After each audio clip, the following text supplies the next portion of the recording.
दोस्तों नमस्कार।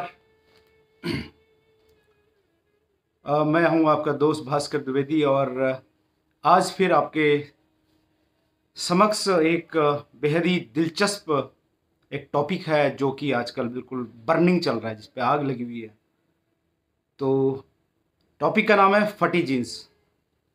फटी जीन्स पिछले हफ्ते ही उत्तराखंड के बिल्कुल नए मुख्यमंत्री के रूप में श्री तीरथ सिंह रावत जी ने शपथ ली और इसी दौरान उन्होंने अपना एक वाकया सब लोगों के साथ साझा किया कि फटी जीन्स का क्या महत्व है और ये कहाँ तक हमारे समाज को प्रभावित करती है। तो मैं यहाँ पे अपना पक्ष रखना चाहता हूँ क्योंकि समाज में जो भी चीज़ें चलती हैं, देखिए, हर मनुष्य को कहीं ना कहीं प्रभावित करती हैं। कुछ लोग अपने मन में बात को दबा के बैठ जाते हैं, कुछ लोग उसको बोल के निकाल लेते हैं, आपके सामने, समाज के सामने रख लेते हैं। लेकिन दोनों दो पक्ष होते हैं, एक पक्ष होता है बुराई का, एक पक्ष होता है अच्छाई का। अब बात यह आती है कि मुख्यमंत्री तीरथ सिंह रावत जी ने ये बात आखिर कही क्यों, इसके पीछे क्या लॉजिक है।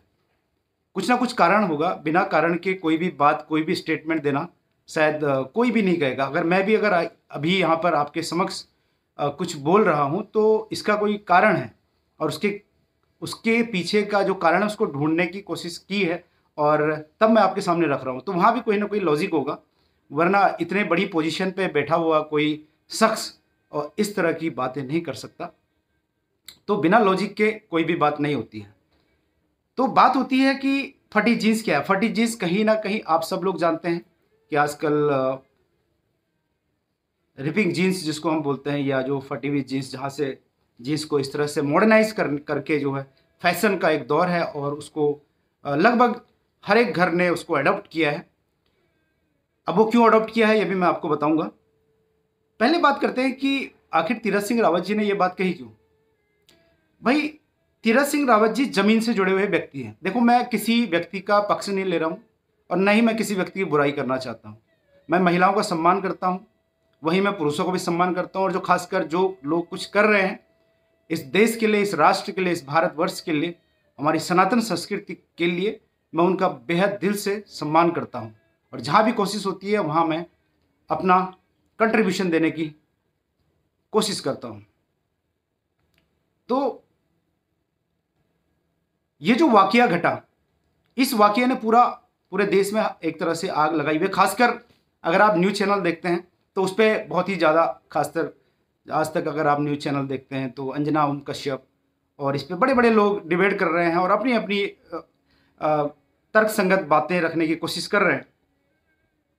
तो सवाल ये है कि तीरथ सिंह रावत जो कि एक ज़मीन से जुड़े हुए व्यक्ति हैं, जिन्होंने अपने जीवन में, मुझे लगता नहीं कभी उन्होंने जीन्स पहनी होगी, उन्होंने पाश्चात्य संस्कृति को कभी भी फॉलो नहीं किया होगा। जितना मैं उनको जानता हूँ वो हमेशा भारतीय परिधान, कुर्ता और पजामा, इसमें मुझे मिले और मैंने उनको देखा है इस परिधान में, क्योंकि राष्ट्रीय स्वयंसेवक संघ के स्वयंसेवक होने के नाते उनसे कई बार भेंट हुई।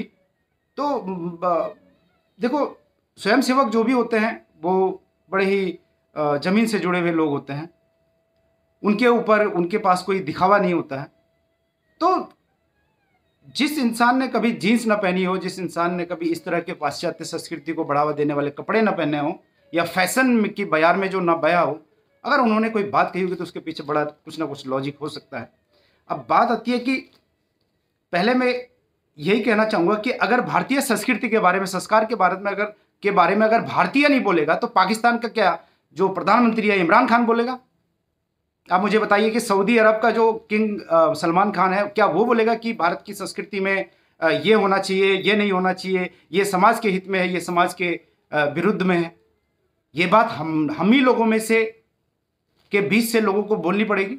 अच्छी भी होती है, कुछ बुरी भी होती है, लेकिन सभी लोग मिलजुल के एक समाज की व्यवस्था करते हैं। तो मुझे नहीं लगता कि अपने देश के बारे में, अपने देश की संस्कृति के बारे में अगर कोई बात अगर इस तरह की कर रहा है तो उसमें कोई गलत है, ये गलत नहीं है। लेकिन उसको इस तरह से प्रोपेगेंडा उसका बनाया जा रहा है कि वो बहुत बड़ी एक तरह से डिबेट का विषय हो गया है और बड़े बड़े लोग उसमें डिबेट कर रहे हैं।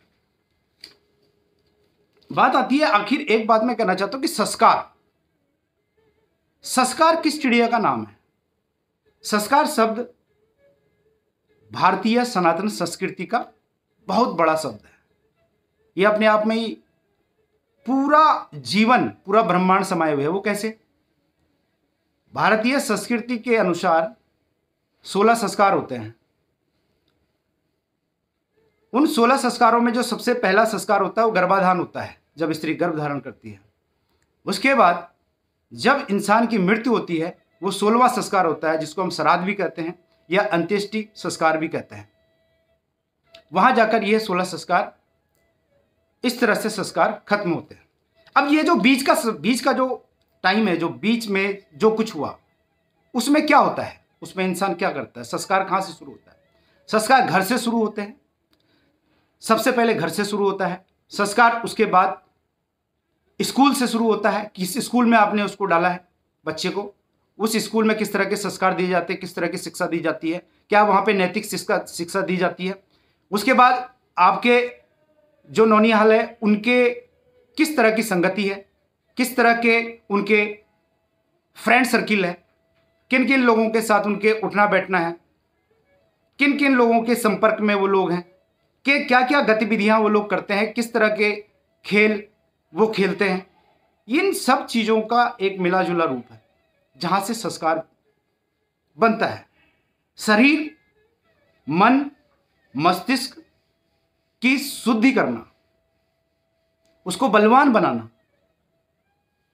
जो चीजें मैंने अभी गिनाई, इन सब की बदौलत संस्कार की नींव रखी जाती है। और उसके बाद जो भी व्यक्ति, जो भी मनुष्य उन संस्कारों की बागडोर को समेट लेता है, उसके बाद वो आगे बढ़ता है, फिर समाज में कहीं ना कहीं अपना योगदान देता है। अब वो योगदान देखिए दो तरह का हो सकता है, एक तो अच्छे संबंध में होगा या फिर बुरे संबंध में होगा। बुरे संबंध में जो बुरा काम करते हैं, जो आतंकवादी बन जाते हैं, ठीक, जो भारत विरोधी या राष्ट्र विरोधी या अपनी संस्कृति को गाली देते हैं, एक उस तरह के लोग पैदा होते हैं। उस तरह के लोग संस्कारित होकर यहाँ तक आते हैं और समाज को दूषित करने का प्रयास करते हैं। दूसरी तरफ ऐसे लोग हैं जो वाकई इन 3 चीजों का मूल्य समझते हैं कि शरीर, मन, मस्तिष्क है, और उसके बाद आपने जो भी सीखा है उसका समाज पे आप क्या प्रभाव डाल रहे हो, क्या इन्फ्लुएंस कर रहे हो आप। अब्दुल कलाम साहब कहां पैदा हुए, किस धर्म में पैदा हुए, किस संप्रदाय में पैदा हुए और क्या उन्होंने कार्य किए जिसकी वजह से वो जाने जाते हैं। उन्होंने अच्छे कार्य किए, राष्ट्र के लिए, भारत के लिए काम किया निस्वार्थ भावना से, तो उनको हम अच्छे में लेते हैं। वहीं ओसामा बिन लादेन ने बुरे काम करे। वो भी पढ़ा लिखा व्यक्ति था, लेकिन उसने बुरे काम करे, पूरे दुनिया को उसने जो है दुनिया की ऐसी तैसी कर रखी थी, अमेरिका में ऐसी तैसी कर रखी थी, भारत में पूरा आतंकवाद मचा रखा है, जिहादी संगठन है, ISI संगठन बनाए, तो ये अलकायदा बनाया था। तो ये आप इससे समझ सकते हैं कि दो तरह, जो मैं कह रहा हूँ कि दो तरह के लोग होते हैं। वही चीज़ें हमारे बीच में चलती हैं, आपके घरों में और हमारे घरों में, सभी भारतीयों के घरों में, क्या पूरे विश्व के जो सभी घर हैं, सभी परिवार हैं, उनके घरों में जो संस्कार दिए जाते हैं, उसके बाद वो संस्कारित व्यक्ति ही जो अच्छा व्यक्ति बनता है वो समाज को अच्छी चीज़ें देता है, बुरा व्यक्ति बनता है वो बुरी चीज़ें देता है। तो बात यहां पर मुझे जो लगता है कि तीरथ सिंह रावत जी ने जो बात की है कि जीन्स की जो बात आई और फटी हुई जीन्स की जो बात की है, उन्होंने इस संदर्भ में कहा होगा। उन्होंने इस संदर्भ में नहीं कहा कि किसी महिला का उन्होंने जो है उसका अपमान करने की कोशिश की है। ये कहीं भी उनकी बातों से झलकता नहीं है। और अब तो उन्होंने माफ़ी भी मांग ली है और मुझे लगता ही नहीं है कि कोई ऐसा उन्होंने कृत्य किया है कि उसके लिए माफ़ी मांगी जाए। मैं नहीं मानता हूं कि क्या आपके घरों के जो माताएं बेटियां हैं या मेरे घरों की जो माताएं बेटियां हैं, बहनें हैं, वो किसी ऐसे ऑर्गेनाइजेशन में जब जाती हैं, किसी ऐसे एक संभ्रांत जो कार्यक्रम है उसमें जाती हैं, तो वो किस तरह के पहनावे को पहन के जाती हैं, किस तरह का वो पहनावा पहने, ये आप भी अपने घरों में बताते होंगे और हम भी अपने घरों में बताते हैं। कौन सा परिधान आपको किस जगह पे पहनना है। वाकया क्या हुआ था रावत जी के साथ, उनके चीफ मिनिस्टर के दफ्तर में ये जो अमुक महिला है जिनके बारे में चल रहा है, मुझे नाम नहीं उनका पता, दिल्ली की रहने वाली हैं शायद, और एक एनजीओ चलाती है। उनके जो पतिदेव हैं, उनके जो हस्बैंड हैं, वो जवाहरलाल नेहरू यूनिवर्सिटी में शायद लेक्चरर के पद पर कार्यरत हैं। और ये महिला एक स्वयंसेवी संगठन चलाती हैं, एनजीओ चलाती हैं, और उस एनजीओ में इनके शायद कुछ अनाथ बच्चों की ये सेवा करती हैं।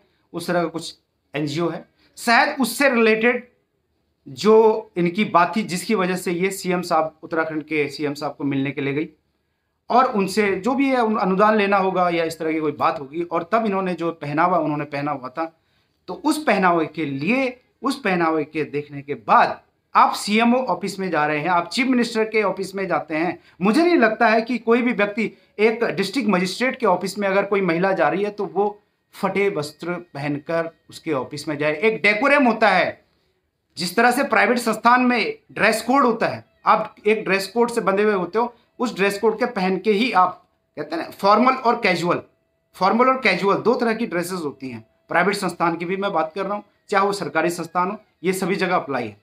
तो अगर आप कैजुअल पहन के ऑफिस जाते हैं तो उसका नकारात्मक प्रभाव पड़ता है आपके जो अपर लाइन है उसके ऊपर, आपके जो ऑफिस का जो माहौल है उसके ऊपर। और अगर आप जो है फॉर्मल पहन के जाते हैं, जो डिग्निटी है उसको आप मेंटेन रखते हैं, तो कोई प्रॉब्लम नहीं है। लेकिन आप ऑफिसेस में, आप डीएसपी के यहाँ जा रहे हैं, आप मुख्यमंत्री आवास पे या मुख्यमंत्री के दफ्तर में उनसे मिलने जा रहे हैं, एक सार्वजनिक स्थान पे आप जा रहे हैं जहां पर कि एक डेकोरम रखना बहुत आवश्यक है। अगर आप प्रधानमंत्री मोदी जी से मिलने जा रहे हैं, तो कोई भी महिला हो, अगर वो इस तरह के पाश्चात्य संस्कृति के जो वस्त्र है और जिस तरह की वस्त्रों की बात हुई है, इस तरह के वस्त्र पहन के जाते हैं, तो मुझे नहीं लगता कि ये, इसको देखकर कोई भी प्रसन्न होगा कि मोदी साहब कहेंगे बहुत बढ़िया, आपने बहुत अच्छे वस्त्र पहने हैं, उसकी तारीफ होनी चाहिए। यार तो तुम्हारा खुद का सेंस होना चाहिए कि आप क्या पहन के जा रहे हो। आपको खुद को एक शर्म महसूस होनी चाहिए कि मैं प्रधानमंत्री जी से मिलने जा रही हूं, मैं मुख्यमंत्री जी से मिलने जा रही हूं। आपको खुद का होना चाहिए एक अंदर से कि किस तरह का परिधान, हमारा परिधान साड़ी, भारतीय नारी सबसे सुंदर, सबसे आकर्षक व्यक्तित्व साड़ी के परिधान में लगती हैं। साड़ी पहनकर जाया जाता है। आपने अक्सर देखा होगा जब कोई किसी तरह का कार्यक्रम ऑडिटोरियम में किया जाता है, स्कूल में किया जाता है। स्कूल का मैं एग्जांपल देता हूं। स्कूल में आपने कभी इस तरह का, जब फंक्शंस होते हैं, या 2 अक्टूबर को गांधी जयंती मनाई जा रही है, या फिर कोई भी जो नेशनल फेस्टिवल है उसको मनाया जाता है, तो स्कूल में जो कार्यक्रम होते हैं उसमें जो हमारी जो शिक्षिकाएं होती हैं वो साड़ी के परिधान पहन के जाती हैं।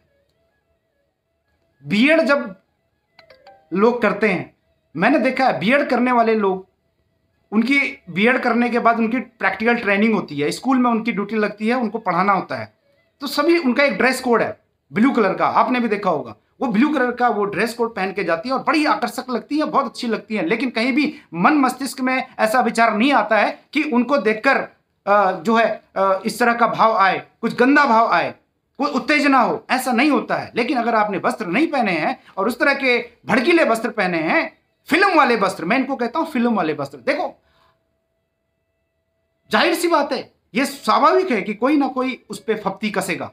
फप्तियां कसी जाती हैं, ये आपके कान में नहीं बोली जाती, आप तक नहीं पहुंचती हैं, लेकिन फप्तियां कसी जाती हैं पुरुषों के द्वारा अगर इस तरह की जो कपड़े परिधान महिलाएं पहनती हैं। मनाही नहीं है, बिल्कुल मना नहीं है, आप फैशन कीजिए, हम भी फैशन करते हैं, लेकिन फैशन का यह मतलब नहीं है कि उसको कहाँ, ये तो पता होना चाहिए कि मैं किस स्थान पे जा रहे हैं, किस लोकेशन पर हम जा रहे हैं और किससे हम मिलने जा रहे हैं, इस बात का हमें ध्यान रखना पड़ेगा।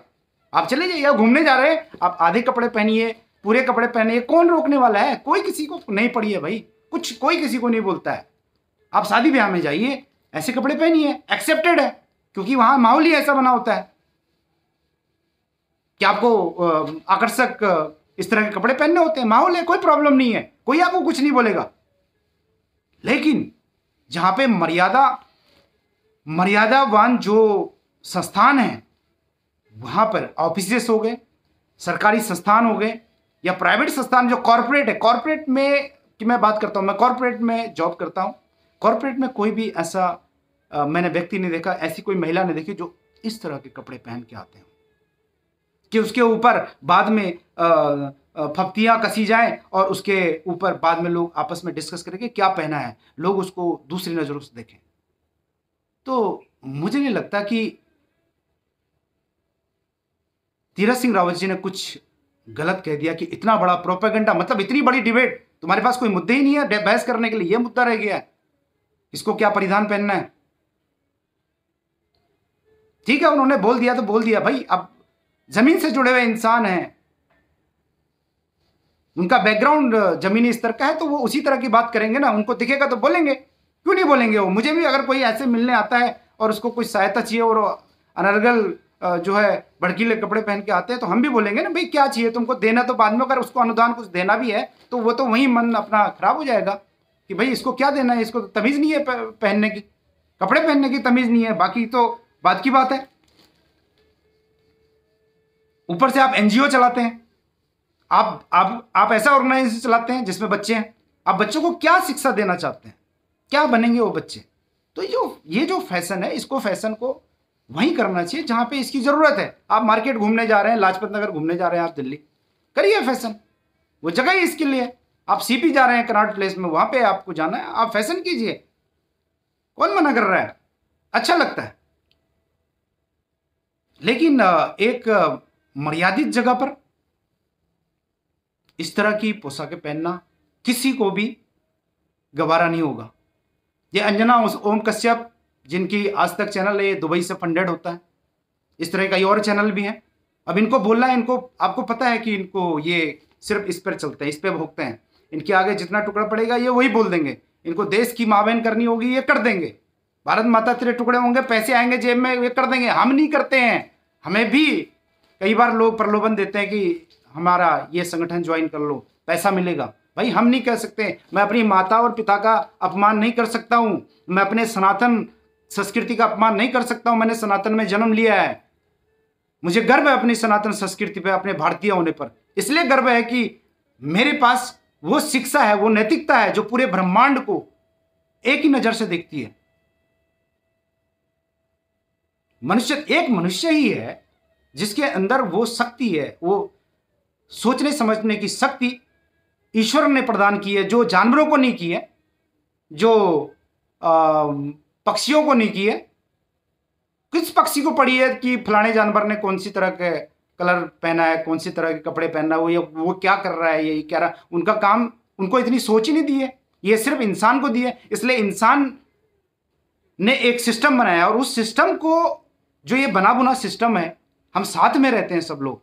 इंसान जंगल में नहीं रहता है, इंसान सोसाइटी में रहता है और वहीं रहना पसंद करता है इंसानों के बीच में। इसलिए जो इन सोसाइटी का जो सिस्टम बना हुआ है, उस सिस्टम के तहत इंसानों को कार्य करने पड़ते हैं। उस सिस्टम के बियॉन्ड आप नहीं जा सकते, क्योंकि आपको रहना भी उन्हीं के, आपको अच्छा भी वहीं लगता है उन्हीं के बीच में रहना। क्या आप जंगल में रहना पसंद करोगे, कंदराओं में रहना पसंद करोगे? मैं योगियों की बात नहीं कर रहा हूं, योगी किसी और काम के लिए जाते हैं, योगी वहां पे तपस्या करने जाते हैं, तप करने जाते हैं, ज्ञान वृद्धि करने जाते हैं। मैं सामान्य जगत की बात कर रहा हूं, सामान्य लोगों की बात कर रहा हूं। सामान्य लोग, आप जब खरीदते हैं तो किसी अच्छा मोहल्ला ढूंढते हैं कि नहीं ढूंढते हैं? आप ढूंढते हैं मैं अच्छी सोसाइटी में घर लूंगा, ये सोसाइटी बहुत अच्छी है, यहां अच्छे लोग रहते हैं, सम्रांत लोग रहते हैं, तो आप वो उस जगह पे आप घर खरीदना चाहते हो, उस जगह पे आप रहना पसंद करते हो। कई बार ऐसे सुनने में आता है, भाई मैं उस सोसाइटी में रहता हूं जिसमें श्री श्री रविशंकर जी रहते हैं, मैं उस सोसाइटी में रहना पसंद रहता हूं कि जिसमें फला सज्जन व्यक्ति रहते हैं। कोई नहीं चाहता कि मैं कुछ ऐसी जगह रहूं जहां पे राक्षस लोग रहते हों, जहां पे जो है समाज में विघ्न डालने वाले लोग रहते हों। तो इस समाज को अगर कोई क्रम्बल करेगा, उसको तोड़ने की कोशिश करेगा और उसका इफेक्ट अगर मुझे पड़ता है तो मुझे उस पे बोलना पड़ेगा। और अगर इस बात को कोई गणमान्य व्यक्ति, उस पोजीशन का व्यक्ति जो उस पोजीशन पे है, जिसको सुधार, जिसने ठेका ले रखा है, उन्होंने, प्रधानमंत्री ने ठेका ले रखा है, देश का डेवलपमेंट करने का, सिस्टम बनाने का, लॉ एंड ऑर्डर बनाने का। मुख्यमंत्री ने ठेका ले रखा है समाज की सेवा करने का, तो वो बोलेंगे, उनका हक है, ये उनका अधिकार है। मैं ये नहीं कह रहा, मैं बाकी चीजों में नहीं जा रहा हूं। ये टॉपिक सिर्फ बात हो रही है कि जहां पे बात हुई है। मैं उत्तराखंड के विकास की भी बात नहीं कर रहा हूं, मैं नेता कैसा है या उसके कार्य करने का क्या तरीका, मैं उसकी भी बात नहीं कर रहा हूं। हो सकता है उनके कार्य करने का क्या तरीका है, उत्तराखंड का किस तरह के लोग, मैं उससे मुझे कोई लेना देना नहीं है। बट मैं सिर्फ यहाँ पे बात कर रहा हूँ कि समाज इससे इफेक्ट पड़ता है, मुझे भी इफेक्ट पड़ा है, इसीलिए मैं बोल रहा हूँ। मैं भी देखता हूँ, मुझे भी अच्छा नहीं लगता है कि मेरी बहन, मेरे से जुड़े जो लोग हैं वो इस तरह की के जो परिधान है उनको पहन के कुछ ऐसी जगह में जाएं कि जिस जगह पे अनुमति नहीं है, तो वो गलत है। अब मैं ये बताऊंगा आपको कि ये चीजें कहां से आई। भाई कहीं ना कहीं से तो आएगी। पहले तो नहीं पहनते थे लोग इस तरह के कपड़े। पहले तो लोग साड़ियां पहनते थे, कुर्ता सलवार पहनते थे और सूट पहनते थे। पहले नहीं पहनते थे, यानी कि अगर 50 साल पहले की बात करता हूं तो। ये सब इन्फ्लुएंस कहां से हुआ है? ये हिंदी फिल्मों से हुआ है, ये बॉलीवुड से हुआ है। Bollywood is responsible for this kind of silly things. Bollywood ने ये सब किया है, ये आप भी जानते हैं। कहां से सीखते हैं हम? फिल्में देखकर। फिल्म में फटी हुई जींस सलमान खान ने पहनी थी तेरे नाम में, कई ऐसी फिल्मों में और एक्ट्रेस ने भी पहनी थी, तो हमने पहनना शुरू कर दिया ना। वहां पे एक्ट्रेस ने पहनी थी तो महिलाओं ने पहनना शुरू कर दिया। फैशन है, अरे फैशन है, ठीक है, फैशन को फैशन की जगह पे ही करना चाहिए। ये नहीं है कि आप जो है घरों में भी और जो सार्वजनिक इस तरह के स्थान है जहां पे आपको नहीं करना चाहिए, वहां भी आप वही सब कर रहे हो। तो जो फूहड़ता आई है ये सिर्फ फिल्मों से आई है, और फिल्म बनाने वाले लोगों की औकात क्या होती है ये आप अच्छी तरह जानते हैं। मैं लिखने वालों की बात नहीं कर रहा हूं, जो उसमें एक्ट करने वाले लोग होते हैं। आप भी जानते हैं कि उसमें एक्ट करने के लिए किन किन परिस्थितियों से एक्ट्रेसेस गुजरती हैं, किस तरह से मोलेस्टेशन होता है उनका, यह आप अच्छी तरह जानते हैं। पूछिए जरा उनसे। आपने पूजा मिश्रा का नाम सुना होगा, पूजा मिश्रा का आपने नाम सुना होगा। पूजा मिश्रा 5th जो बिग बॉस था उसकी कंटेंटेंट वो थी, कंटेंटेंट थी। तो वो पूजा मिश्रा का अपने वीडियोस बड़े वायरल हुए थे कि किस तरह से सलमान खान ने और कुछ ऐसे ही अन्य फिल्म इंडस्ट्री के लोगों ने उसका मोलेस्टेशन किया, उसको नेपोटिज्म का शिकार बनाया। किस तरह से बनाया ये आपके सामने है। वो रोई है लड़की, वो रोती थी, रो रो के उसने वीडियोस बनाए हैं कि मेरे साथ कितना उसका रेप किया गया। सलमान खान के तो कहते हैं कि पूरे घर ने उसका रेप किया, और हम उनकी फिल्में देखते हैं। जो हमारे बीच की जो लड़कियां वो एक एक्ट्रेस बनना चाहती हैं, तो किस तरह से उनको एक्ट्रेस बनने से पहले उनको किस तरह से उनको बोला जाता है कि आप अगर ये काम करेंगे तो तब हम आपको एक्ट्रेस या इस फिल्म में रोल देंगे। ये किसी से छुपा नहीं है, सब लोग जानते हैं आज की डेट में।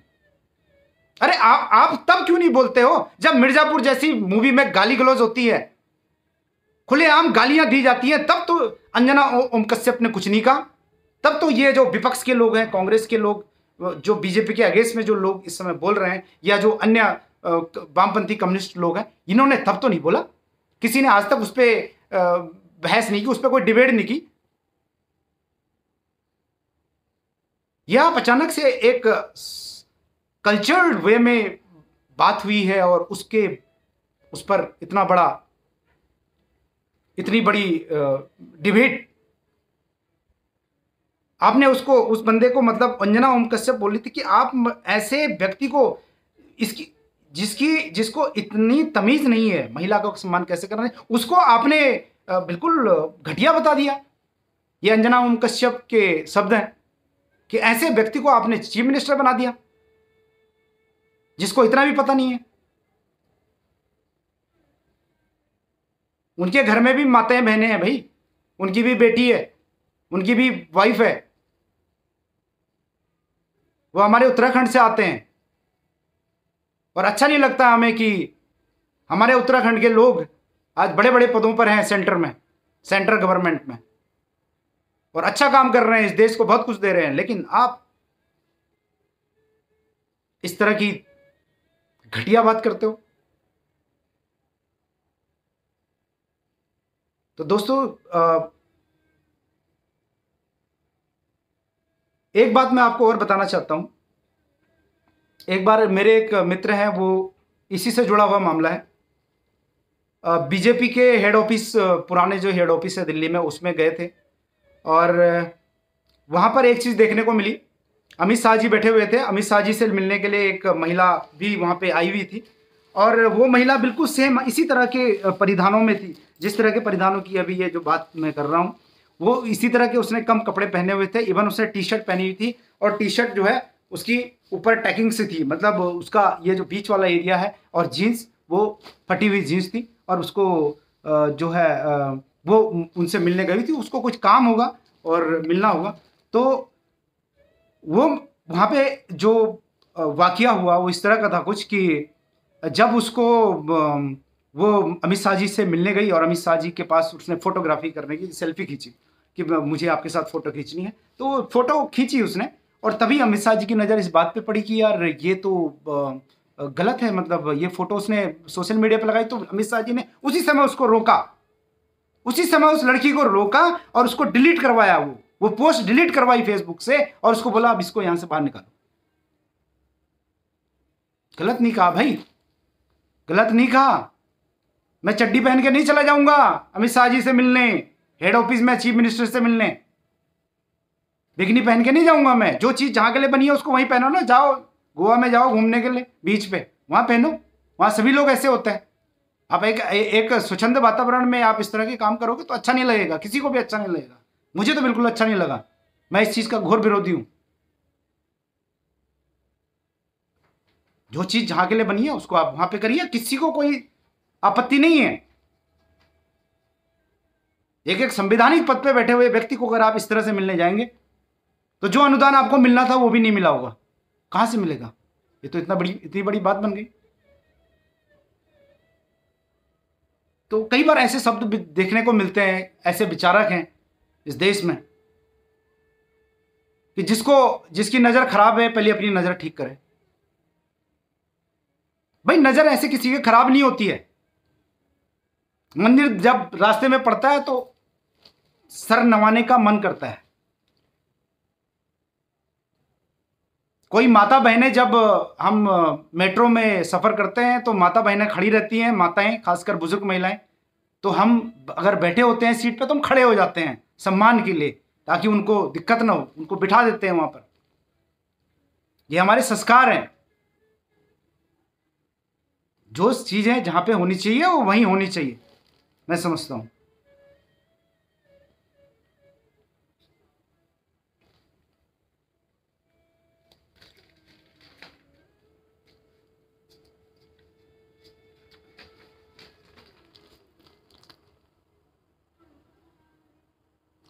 जय श्री सेमवाल, आप अच्छा बोलते हैं बहुत, प्लीज़ ऊपर से नहीं जोड़ो कि सुधरने के सोचें। एक औरत की रिस्पेक्ट क्या कपड़ों से तय होगी या उसके लिए अच्छी भावना से सम के संस्कारों की करनी है। पेरेंट्स को बच्चों में स्पेशल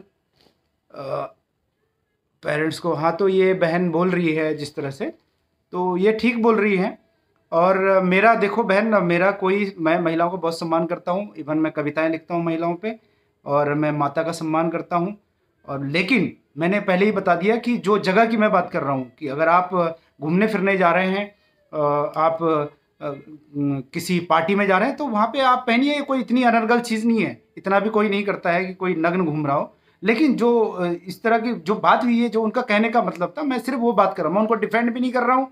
मैं तो ये कहता हूँ कि मुख्यमंत्री साहब आपके पास यही काम बचा है कि और काम ही नहीं है आपके पास, आप इन चीज़ों को लेकर आपको क्या लेने देना? अगर नहीं देना आपको उसका अनुदान तो भगा दो उसको, आप काम पे ध्यान दो ना।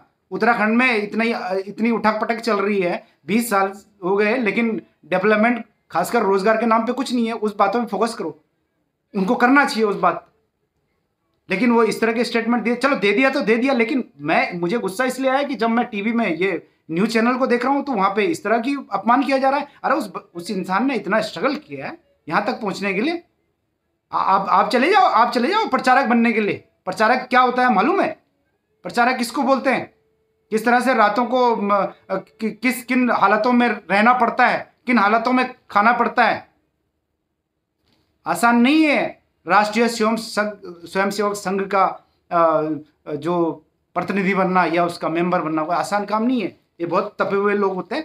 तो अगर उन्होंने कोई बात कह दी है तो उसका इस तरह से इतना भयानक रूप करना वो गलत है। मेरा सिर्फ ये मानना है। बाकी मैं कपड़ों के पहनने के खिलाफ नहीं हूँ, बट जिसकी जगह पे जो जगह है उसको वहीं पे पहना। क्योंकि भारत का भी जो समाज है ना, भारत का समाज आज भी जो 80% जो जनता है वो अभी भी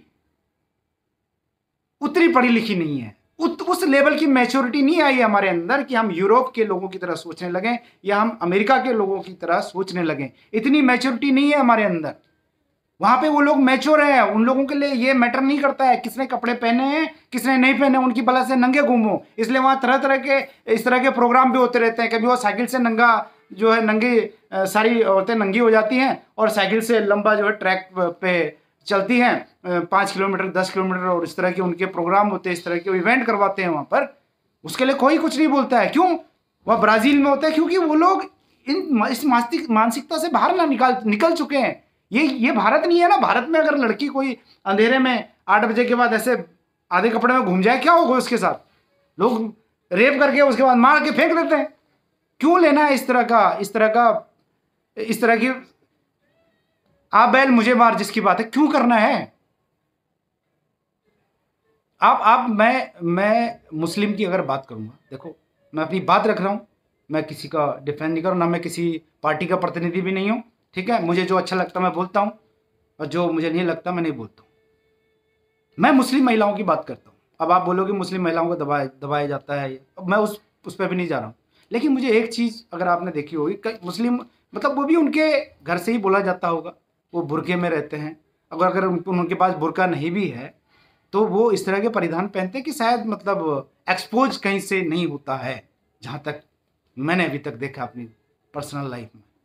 फिल्म की बात मैं नहीं कर रहा हूँ, क्योंकि फिल्में क्यों बनाई जाती हैं? फिल्में जो हमारी पब्लिक है उसको भ्रमित करने के लिए बनाई जाती हैं, ताकि ये डायरेक्शनलेस हो जाएं और इनके घरों से लड़कियां बाहर निकलें, फिल्मों में काम करने के लिए आएं और उनका फायदा हो। जो फिल्में बनाने वाले लोग हैं, जिनका बॉलीवुड पे कब्जा है, चाहे वो करण जौहर हो, चाहे वो अनुराग कश्यप, क्या क्या है, ये बहुत सारे ऐसे लोग हैं जिनका, सलमान खान लॉबी है, शाहरुख खान लॉबी है, इन लोगों का कब्जा बना रहे और इन लोगों को ये लड़कियां मिलती रहें। उनसे पूछो ना, आप पूछिए आप उनसे कि क्या होता है। पूछिए आप, आपके हमारे उत्तराखंड की एक अभिनेत्री है, उत्तराखंड की उर्वशी रौतेला, बड़ी खूबसूरत है। क्या टैलेंट नहीं है? मैं पूछता हूं, क्या टैलेंट नहीं है उनके पास? क्या टैलेंट की कहीं कमी है? हाइट है, पर्सनैलिटी है, खूबसूरती है, उसके बाद भी उन्हें फिल्में नहीं मिलती हैं। कभी आपने जानना चाहा क्यों नहीं फिल्में मिलती हैं? क्योंकि बॉलीवुड में कुछ दरिंदों का कब्जा है और वो दरिंदे क्या चाहते हैं, उनकी एक ही रिक्वायरमेंट है। वो रिक्वायरमेंट वो हर किसी औरत से, हर किसी लड़की से चाहते हैं, हर किसी अभिनेत्री से चाहते हैं कि अभिनेत्री बनने से पहले ये तुम्हें बेसिक फॉलो करने पड़ेंगे, तभी हम आपको फिल्म में रोल देंगे। ये मैंने बताया, पूजा मिश्रा के साथ ये वाकया हो चुका है। उसका इतना बड़ा हरासमेंट हुआ है कि उसको बर्बाद कर दिया गया। 15 साल कहते हैं उसको बर्बाद किया, 2009 से लेकर 2019 तक, 2006 से 19 या 20 तक, जो भी है, लास्ट ईयर तक उसके वीडियोस आते थे। उसने जो उनसे, और उसने भी डट कर इनका मुकाबला किया। वो बात अलग है कि सरकार ने उसका सीबीआई ने या फिर पुलिस प्रोटेक्शन जहां से उसको मिलनी चाहिए उसको साथ मिला, नहीं पता मिला उसको, ये मुझे नहीं पता, बट उसने बहुत फाइट किया। उसने जो बोला ना, उसने उनकी बखियां उधेड़ दी। तभी आप और हम लोगों को पता चला कि क्या होता है फिल्म इंडस्ट्री में। और अब तो जिस तरह की फिल्में आजकल वेब सीरीज बन रही हैं, ये सभी को पता है। तो उस पर अगर किसी को ऑब्जेक्शन करना है तो उन उन वेब सीरीज पे भी ऑब्जेक्शन कीजिए ना, कि इस पे उस पे बोलिए ना कि क्यों ऐसी फिल्में कौन बना रहा है जो भारत के में धार्मिक उन्माद फैलाना चाहता है। भारत के जो जैसे तांडव मूवी है उसमें जो हमारे भगवान हैं हमारे, जिनको आस्था के केंद्र है, उनको उनकी हास्यास्पद पर स्थिति पैदा कर रखी है।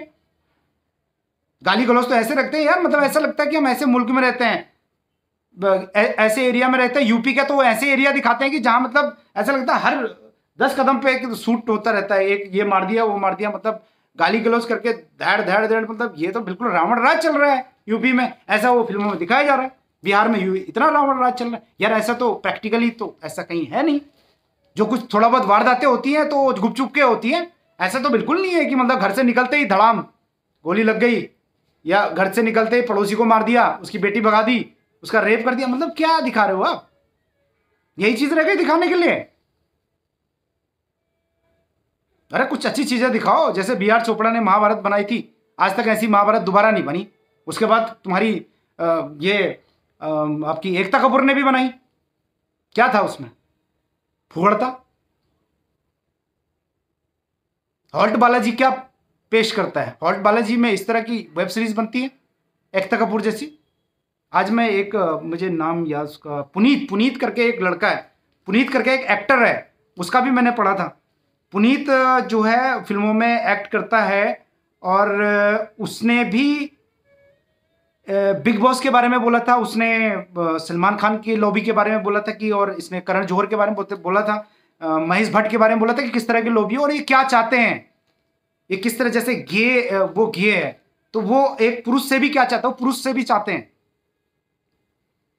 पुरुष से भी अपनी इच्छा पूरी करना चाहते हैं।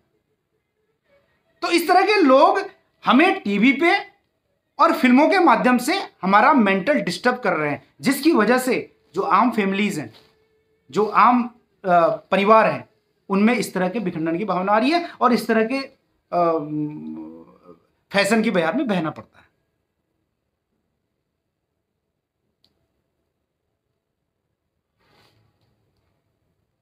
यस, पुनीत वशिष्ठ कोई शख्स लिख के बता रहे थे। पुनीत वशिष्ठ बिल्कुल सही, हाँ। अरे अरविंद बर्थवाल जी ने बताया, पुनीत वशिष्ठ उनका नाम है, और वो भी मोलेस्टेशन का शिकार रहे हैं, लेकिन वो बंदा भी बिंदास बोलता है, वो उनके खिलाफ बोलता है, काम देना है तो दो, नहीं तो कोई बात नहीं, फर्क नहीं पड़ता, मुझे तुम्हारे तलवे नहीं चाटने, मुझे नहीं चाटनी तुम्हारी ऐस। वो कहते हैं ना सुशांत सिंह राजपूत को आपकी रामलीला में काम मिल रहा था। पहले सुशांत सिंह राजपूत का उसमें सिलेक्शन हुआ था, लेकिन संजय लीला भंसाली ने उसका किया था, लेकिन कहते हैं कि बाद में उसका फोन आ गया सलमान खान के कि नहीं, उसको नहीं लेना है, रणवीर सिंह को लेना है। आपने रणवीर सिंह को देखा है? बहुत लोग उनके फैन भी होंगे, लेकिन उसको देखा होगा, हर समय नाचता रहता है, अजीब अजीब से कपड़े पहनता है, अजीब अजीब से हरकतें करता है, गे वाली हरकतें करता है। ऐसे लोगों को प्रमोट किया जाता है जो ऐसिंग करते हैं, बटरिंग करते हैं। तो हमारा मकसद यही है मेरा कि जो तीरथ सिंह रावत जी ने जो बात बोली है उसको गलत तरीके से लेने की, इंटरप्रेट करने की आवश्यकता नहीं है, मैं समझता हूं।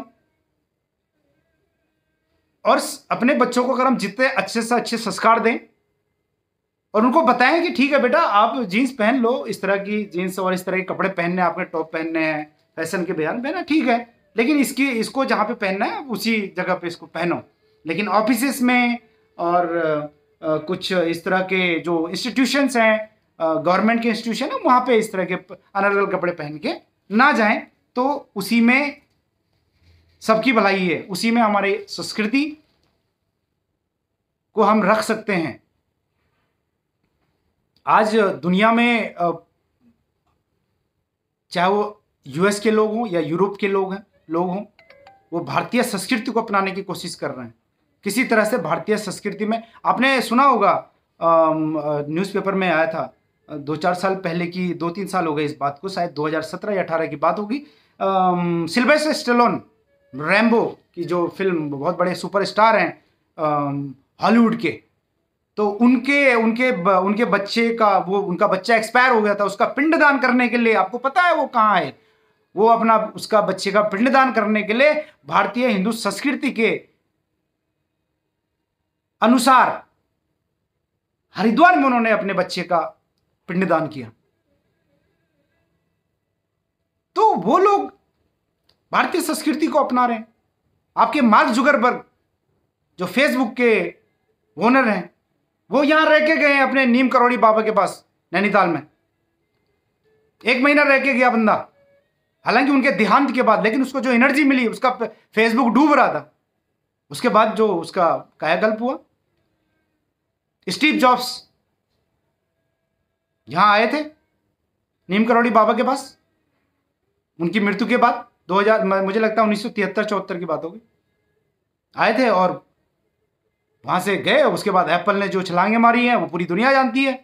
तो भारतीय संस्कृति में कुछ तो बात है ना, भारतीय संस्कृति में कुछ तो बात है इस सनातन में, कि हमें जो है थोड़ा बीच में भरमा दिया गया था, लेकिन अब हम धीरे धीरे लौट रहे हैं। तो इसमें हमें फक्र महसूस होना चाहिए, इसमें हमें गौरवान्वित महसूस होना चाहिए और इसके लिए कार्य करते रहने चाहिए, कि जिससे हमारी आने वाली पीढ़ी को हम वही राम जैसे पुरुषों के राम जैसे पुरुष एज ए इन्फ्लुएंसर दे सके, भरत जैसा भाई एज ए इन्फ्लुएंसर दे सके, सीता जैसी बेटी, सीता जैसी पत्नी एज ए इन्फ्लुएंसर दे सके, शत्रुघ्न जैसा भाई, लक्ष्मण जैसा भाई जो डेडिकेटली अपने भाई के साथ चला गया था। ऐसे लोग चाहिए हमें, ऐसे हमारे अब थोड़ा कमी आ गई है इस चीज में, नहीं तो फिर इंडिविजुअल जीना पड़ेगा। तो अब मैं अपनी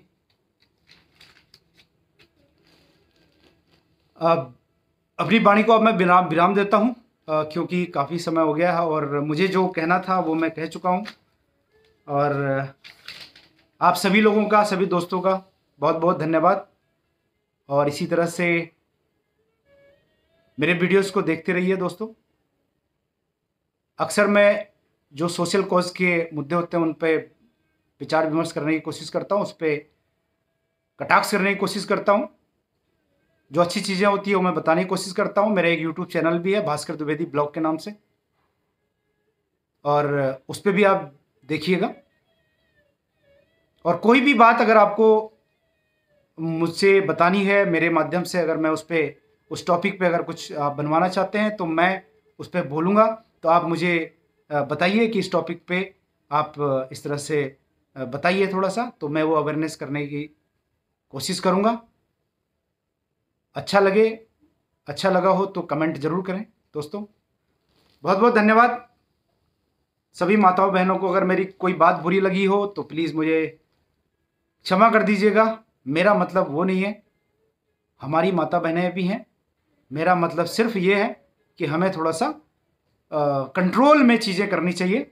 जो चीज़ें जहाँ यथावस्थित होनी चाहिए उसको वहीं पे करें तो ज़्यादा अच्छा है, उसमें ही सबकी भलाई रहती है। बहुत बहुत धन्यवाद। जय हिंद, जय भारत, वंदे मातरम।